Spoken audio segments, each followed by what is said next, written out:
नमस्कार छात्रों, आपका स्वागत है आपके YouTube चैनल पर। आज हम पढ़ेंगे कक्षा 10वीं से पाठ 10 से प्रमेय वाले क्वेश्चन। तो प्रमेय किस प्रकार से आई है, ध्यान से सुनना। सिद्ध कीजिए कि किसी वृत्त के किसी व्यास के सिरों पर खींची गई स्पर्श रेखाएं समांतर होती हैं। सवाल में क्या पूछा है, आपको समांतर करके बताना है।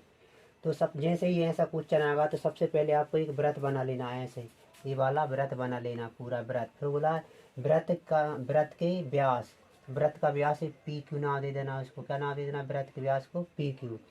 बोला व्यास के सिरों पर, व्यास के सिर ये होगा, एक ये वाला होगा सिरा, एक वाला ये होगा। सिरों पर खींची गई स्पर्श रेखाएं, कौन सी रेखाएं, स्पर्श रेखाएं, ये से बी। व्यास के सिरों पर ये वाली स्पर्श रेखा हो गई, और दूसरी स्पर्श रेखा व्यास के सिरे पर सी से डी वाली हो गई, ये वाली स्पर्श रेखा। कैसी होती है, समांतर होती है। समांतर वाला निशान ऐसा होता है, समांतर का निशान होता है। तो आपको यहाँ से सवाल दिया जाएगा, ठीक है। तो यहाँ से देख कर चित्र बना लेना। फिर उसके बाद आप इधर से ध्यान से देख लेना कि इधर कितना कोण बन रहा है, 90 डिग्री का। 60 बना लेना। फिर इधर पी पर इधर उल्टा बना लेना, इसके साथ क्यू के साथ 90 वाला, क्योंकि यहाँ एक आंतर कोण लगता है, वो आप बाद में समझाएंगे। तो सबसे पहले आप लिख लेना, इधर से दिया है, दिया के अंतर्गत जो कुछ भी सवाल में दिया होता है वही का वही लिखना होता है। जैसे कि हमें लिखना, सबसे पहले एक व्रत है। व्रत को हम सर्कल सी से प्रदर्शित करते हैं, जिसके अंदर ओ यानी केंद्र होता है और त्रिज्या आर होती है। इधर कौन होती है, त्रिज्या आर होती है। तो व्रत की एक व्रत सी ओ आर जिसका व्यास पी क्यू है, लिखना है जिसका व्यास कौन है, पी क्यू है। व्यास की एक छोर पी है ना, और दूसरा छोर कौन से, क्यू है। स्पर्श रेखाएं उनकी, इन दोनों की स्पर्श रेखाएं कौन कौन है, ये भी है, ये वाली ये भी लिख देना, और दूसरी कौन सी है, सी डी है। देख कर जो कुछ दे सकते हैं ऐसा लिखना, कुछ नहीं करना। सिद्ध करना है कि ए बी समांतर है सी डी के। कैसे लिखना है, सिद्ध करना ए बी बराबर सी डी के। इसके बाद आपको करना, ज्ञात करना है उत्पत्ति। तो उत्पत्ति में हम आपको ध्यान से देखना है, उत्पत्ति में लिखना है व्यास बराबर पी क्यू। पी क्यू केंद्र ओ से गुजर रहा है, कहाँ से निकल रहा है, पी क्यू केंद्र ओ से निकल रहा है।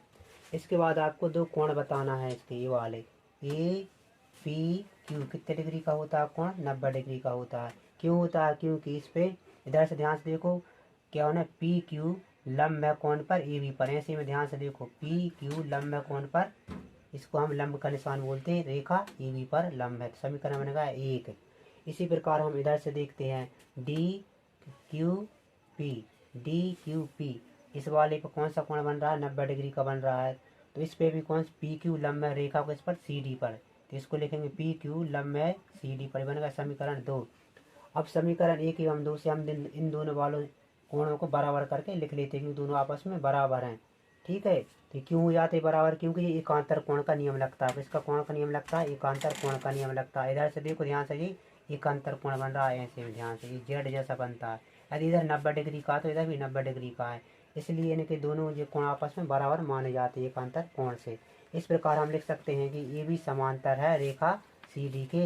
यही हमें सिद्ध करना था, इति सिद्धम। समांतर का निशान ऐसा होता है और लंब का निशान ऐसा होता है। पी क्यू लंब है रेखा ए बी पर। इस प्रकार हमारा क्वेश्चन सिद्ध हो गया। वीडियो देखने के लिए बहुत बहुत धन्यवाद। कृपया इस वीडियो को लाइक करें, शेयर करें और सब्सक्राइब करें। नमस्कार छात्रों, आज पढ़ेंगे हम कक्षा 10वीं से व्रत नामक पाठ से प्रमेय। तो प्रमेय इस प्रकार है, एक वृत्त के परिवृत्त एक चतुर्भुज ABCD खींचा गया है। सिद्ध कीजिए कि ए बी बराबर सी डी बराबर A D plus B C होता है। इसके लिए आपको एक चित्र भी बना आएगा ऐसा, इसमें चित्र, इस चित्र में आप जब बना आएगा तो इसमें आपको देखना होगा ए बी सी डी, यानी ABCD चतुर्भुज के अंदर एक वृत्त है। वृत्त के बाहर जो आपको दिख रहा है ए से पी और ए से एस, ये दोनों क्या है, ये दोनों स्पर्श रेखाएं कहलाती हैं। क्या कहलाती हैं, स्पर्श रेखाएं। इधर से इधर इसको देखो, बी क्यू और बी पी, ये दोनों क्या आपस में स्पर्श रेखाएं। इधर से भी सी क्यू और सी आर, ये दोनों भी स्पर्श रेखाएं। आर डी और डी एस, ये दोनों क्या स्पर्श रेखाएं हैं। ये सब आपस में बराबर हैं, ठीक है, ऐसा लिखा आएगा। तो हम जानते हैं कि किसी बाह्य बिंदु पर वृत्त पर खींची गई स्पर्श रेखाओं की लंबाइयाँ बराबर होती हैं। आपको ये परिभाषा लिखनी होगी अभी, क्योंकि ये सब स्पर्श रेखाएं कैसी होती हैं, सब बराबर होती हैं आपस में। तो इसके बाद हम इसमें समीकरण बनाते हैं। अब स्पर्श रेखाएं क्या होती हैं, वृत्त पे खींची गई और स्पर्श रेखाएं आपस में बराबर होती हैं। पी ए और पी बी, ये दोनों स्पर्श रेखाएं कैसी हैं, बराबर हैं आपस में, पी ए बराबर पी बी, ठीक है। इस नियम से हम इधर लगाते हैं। इधर से देखो AP बराबर AS, AP बराबर इधर से देखना आपको, इधर से इधर जाना है, निशान लगे हुए हैं। AP बराबर AS इधर लिख लेना है, इसको समीकरण 1 दे देना है। फिर इसके बाद आपको जाना है BP बराबर BQ, इसके बाद लिख लेना BP बराबर BQ, इसको समीकरण 2 दे देना है। इसके बाद यहाँ जाना है आपको CQ बराबर CR, CQ बराबर CR, सॉरी CR बराबर या CQ दोनों में से कुछ भी लिख सकते हो। इसके बाद आपको लिखना है DR बराबर है DS के, DR बराबर है DS के। इस प्रकार हमारा बन गया समीकरण 4। समीकरण 4 बनने के बाद इन चारों को हम आपस में जोड़ते हैं। बराबर के साइड वाले को इस साइड जोड़ दिया है चारों को, और बराबर के साइड वाले को चारों को इसको आपस में जोड़ दिया है। जोड़ने के बाद हम इसमें से आपस में देखते हैं कौन सा अक्षर कॉमन निकल रहा है, उन दोनों को आपस में जोड़ा बना लेते हैं। AP इसमें भी है, BP इसमें भी, कॉमन का जोड़ा बन रहा है। एक इसमें भी CR plus DR AP common है, तो इसमें से एक जोड़ा बन रहा है। अब यहाँ देखो आपस में जोड़ा बन रहा है, AS और BQ का नहीं बन रहा है, लेकिन AS का इधर DS के साथ जोड़ा बन रहा है, तो इनको आपस में साथ में लिख लिया AS प्लस DS।